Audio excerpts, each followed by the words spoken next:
जम्बूद्वीप ही नहीं, बल्कि पूरी दुनिया के 95% लोगों के डीएनए में भगवान राम के इक्ष्वाकु वंश का डीएनए पाया जाता है।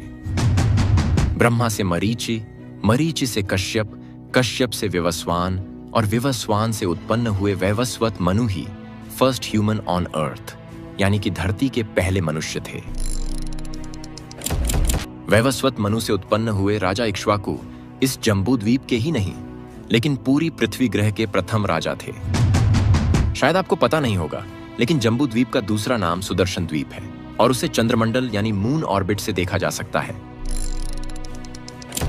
संजय ने महाभारत के भीष्म पर्व में बताया है कि मून ऑर्बिट से देखने पर जम्बूद्वीप का आकार किस प्राणी के जैसा दिखाई देता है, जिसे आज यदि हम गूगल मैप से भी देखें तो वैसा ही दिखाई देता है जैसा कि 7585 वर्ष पहले संजय ने बताया था।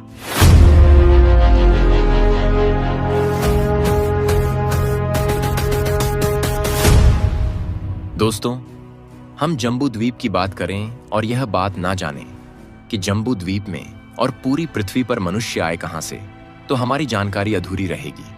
हमारे शास्त्रों में बताया गया है कि ब्रह्मा से मरीचि, मरीचि से कश्यप और कश्यप से विवस्वान यानी कि सूर्य का जन्म हुआ और सूर्य से सूर्यपुत्र मनु का जन्म हुआ और यह मनु ही इस धरती के सबसे पहले मनुष्य थे और इस मनु से ही हम मनुष्य, मानव, मैन और ह्यूमन कहलाते हैं। लेकिन यहां सबसे बड़ा प्रश्न होता है कि विवस्वान यानी कि सूर्य तो एक तारा है, आग का गोला है, तो उसने मनु को जन्म कैसे दिया? और कश्यप एक ऋषि है, तो उन्होंने विवस्वान यानी सूर्य रूपी आग के गोले को जन्म कैसे दिया? तो दोस्तों, हमें इस रहस्य को समझने के लिए मूल तात्विक बात को जानना होगा। हमें जानना होगा कि वास्तव में ब्रह्मा कौन है, मरीचि कौन है, कश्यप कौन है, क्योंकि शास्त्रों में बताई गई बातें कभी झूठी नहीं हो सकती। तो सबसे पहले हम जानते हैं कि ब्रह्मा कौन है। तो ब्रह्मा कोई 4 मुख वाले, 4 हाथों वाले, हाथ में पुस्तक वाले, कोई मानव जैसे दिखने वाले भगवान नहीं है। यह तो उनके स्वरूप को समझाने के लिए विद्वानों द्वारा किया गया प्रतीकात्मक निरूपण है। असल में ब्रह्मा का मतलब है ज्ञान, वह ज्ञान जो क्रिएशन करता है। जैसे कि अनाज के छोटे से बीज के कोश के डीएनए में यह ज्ञान पड़ा हुआ है कि उसे कब उगना है, कैसे पत्तों का निर्माण करना है, कितना बड़ा पेड़ बनना है और कैसे फल देना है। इसी प्रकार पदार्थ के एटम के सबसे छोटे से हिस्से में भी यह ज्ञान पड़ा है कि उसे किस एनर्जी का निर्माण करना है, कितने इलेक्ट्रॉन, प्रोटॉन का निर्माण करना है और कैसे पदार्थ का निर्माण करना है। और इसीलिए सृष्टि के हर एक छोटे से छोटे कण के केंद्र में जो ज्ञान पड़ा है उसे ब्रह्मा कहते हैं। और इसीलिए विष्णु की नाभि में ब्रह्मा को दर्शाया जाता है, क्योंकि नाभि केंद्र का प्रतीक है और केंद्र में है ब्रह्मा। अब ब्रह्मा से मरीचि का जन्म होता है, तो मरीचि भी कोई मानव के जैसे दिखने वाले भगवान नहीं है, परंतु जो ज्ञान डीएनए में और अणु के सबसे छोटे हिस्से में पड़ा हुआ है, उस ज्ञान को भी आत्मस्फूर्णा होगी कि मुझे यह करना है, मुझे यह निर्माण करना है।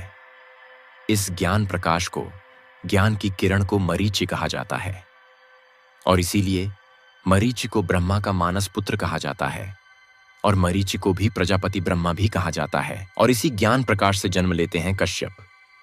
तो कश्यप को कई लोगों ने बिना सोचे समझे एक ऋषि और मनुष्य जैसा दिखाया है, तो कश्यप भी वैसे नहीं है। तो सृष्टि के सभी तत्वों के एटम में और डीएनए में पड़े ज्ञान को ब्रह्मा, ज्ञान को जब इच्छा हुई तो उसे मरीचि, और यह कॉन्शियसनेस वाला ज्ञान जब भिन्न भिन्न तत्वों को जोड़कर और जुड़कर पदार्थ, प्राणियों, वस्तुओं और तत्वों का निर्माण करने लगे, तो उसे ही कश्यप बोलते हैं। कश्यप जब अदिति नाम के तत्व से जुड़ते हैं तो अग्नि, वायु, जल, विद्युत, गुरुत्वाकर्षण जैसे देवताई तत्व जन्म लेते हैं।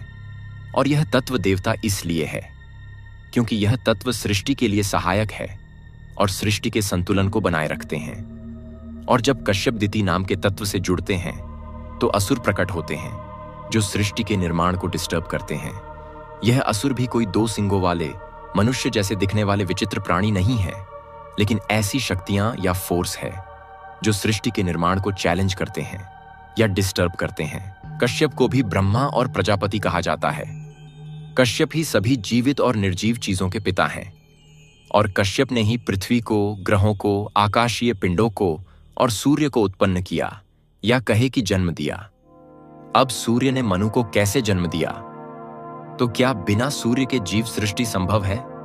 पृथ्वी पर जीव सृष्टि की शुरुआती अवस्था में सूर्य से ही शैवाल जैसी समुद्री वनस्पति और सूक्ष्म जीव प्रकट हुए और उसी से उत्क्रांति होते हुए मछली, कछुआ, फिर सस्तन प्राणी, वराह, सिंह, लघु मानव और फिर आज के मनुष्य का इवोल्यूशन हुआ। हमारा डीएनए भले ही चिंपांजी से सबसे ज्यादा मिलता हो, लेकिन हमारी रीढ़ की हड्डी मछली से और हमारा स्नायुबद्ध शरीर, मुछे और दाढ़ी, माथे के बाल, हाथ और पैर शेर से ही डेवलप हुए हैं। कहने का मतलब है कि बिना सूर्य के जीव सृष्टि जन्म नहीं ले सकती। इसीलिए सूर्य हमारे पिता है, जन्मदाता है। सूर्य ने ही जीव सृष्टि को जन्म दिया है और इसीलिए कहा जाता है कि विवस्वान रूपी सूर्य से मनु का जन्म हुआ। मनु यानी फर्स्ट ह्यूमन ऑन अर्थ। शास्त्रों में मनु को मत्स्य का अवतार भी बताया गया है, जो एवोल्यूशन की थ्योरी को साबित करता है, और भगवान विष्णु के 10 अवतार भी एवोल्यूशन की थ्योरी को ही साबित करते हैं। अब मनु रूपी मनुष्य ने धरती पर जन्म ले लिया, लेकिन तब जम्बूद्वीप का भारतवर्ष जुड़ा हुआ था अफ्रीका खंड के साथ, यानी कि आज से 35 मिलियन वर्ष पहले। और जब भारतीय भूखंड अफ्रीका से अलग होकर यूरेशियाई प्लेट से जुड़ा, तो जो सबसे पहली मानव आबादी पृथ्वी पर जन्मी थी वह भारत में आ गई और कुछ लोग अफ्रीका में भी रह गए। भारत में रहते लोगों में सोशल लाइफ डेवलप हुई और धरती पर सबसे पहले राजा बने इक्ष्वाकु, और इसी इक्ष्वाकु राजा के पुत्र और वंशज उत्तर एशिया में, यूरोप में और दुनिया के अलग अलग हिस्सों में माइग्रेशन करके चले गए। और इसीलिए यदि आज कोई भारतीय इक्ष्वाकु वंश के डीएनए पर यदि रिसर्च करेगा तो दुनिया के 95% लोगों के डीएनए में यही इक्ष्वाकु वंश का डीएनए मिलेगा। यदि हम भगवान राम की वंशावली को देखें तो ब्रह्मा से मरीचि, मरीचि से कश्यप, कश्यप से विवस्वान यानी सूर्य का जन्म हुआ, यानी कि आज से 4.6 अरब वर्ष पहले सूर्य और पृथ्वी का जन्म हुआ। फिर विवस्वान से मनु का जन्म हुआ, यानी कि आज से 35 मिलियन वर्ष पहले। मनु से इक्ष्वाकु 33 मिलियन वर्ष पहले अयोध्या के राजा बने और उन्हीं के वंश में आगे जाते हुए भगीरथ का जन्म हुआ करीब 28 मिलियन वर्ष पहले, और इन्हीं से रघु, रघु से ययाति, दशरथ और भगवान राम का जन्म आज से 14,264 वर्ष पहले हुआ। और इसी इक्ष्वाकु वंश में आगे जाते हुए आज से 7,585 वर्ष पहले महाभारत हुआ। और संजय ने वर्णन किया कि जब भारतवर्ष और जम्बू द्वीप को हम अंतरिक्ष में से मून ऑर्बिट से देखते हैं तो वह एक खरगोश के आकार का दिखाई देता है। तो दोस्तों, महाभारत के भीष्म पर्व के 5वें अध्याय के 16वें और 17वें श्लोक में कहा गया है कि यथा ही पुरुषः पश्येदादर्शे मुखमात्मनः एवं सुदर्शन द्वीपो दृश्यते चंद्रमंडले। जिस प्रकार मनुष्य दर्पण में अपना मुख देखता है, उसी प्रकार सुदर्शन द्वीप चंद्र कक्षा में दिखाई देता है।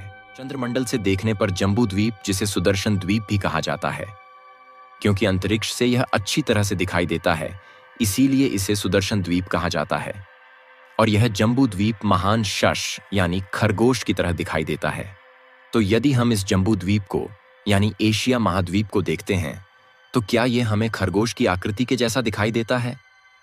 तो बार बार देखने पर भी हमें एशिया महाद्वीप खरगोश की आकृति जैसा नहीं दिखाई देता। लेकिन संजय को शायद पता था कि लोग मेरी बात पर विश्वास नहीं करेंगे और इसीलिए उन्होंने और ज्यादा डिटेल्स प्रोवाइड करवाई है। धृतराष्ट्र संजय से कहते हैं कि हे संजय, तुमने कह तो दिया कि अवकाश से देखने पर सुदर्शन द्वीप खरगोश के जैसी आकृति वाला दिखाई देता है, लेकिन तुम प्रमाणों के साथ बताओ कि चंद्रमा के आकाश से देखने पर यह खरगोश की आकृति किस तरह से दिखाई देती है।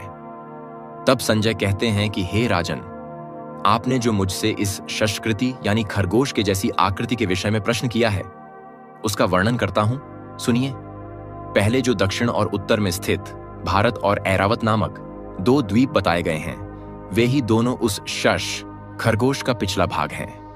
नाग द्वीप तथा काश्यप द्वीप उसके दोनों कान हैं। राजन, ताम्र वर्ण के वृक्षों और पत्रों से सुशोभित श्रीमान मलय पर्वत ही इसका सिर है। इस प्रकार यह सुदर्शन द्वीप खरगोश के आकार में अंतरिक्ष में से दृष्टिगोचर होता है। तो अब जब हम संजय की कही गई बात को गूगल अर्थ से देखते हैं तो भारत देश और ऐरावत नाम का देश इस खरगोश का पिछला भाग है, और एशिया के मैप में यह भाग खरगोश के 2 पैरों की आकृति को बनाते हैं, और ताम्रवर्ण के वृक्षों और पत्रों से सुशोभित यह मलय पर्वत के भूभाग वाला यह प्रदेश खरगोश का मस्तक है। क्या आपको यहाँ पर खरगोश की आकृति दिखाई दे रही है? यहाँ पर आप खरगोश के मुख की आकृति स्पष्ट रूप से देख सकते हैं। तो जिस चीज को हम 21वीं सदी में टेक्नोलॉजी की मदद से देख सकते हैं, उस चीज को 7585 वर्ष पहले लोगों के पास ऐसी कौन सी टेक्नोलॉजी थी जिसका उपयोग कर लोग ऐसी चीजों को देख सकते थे?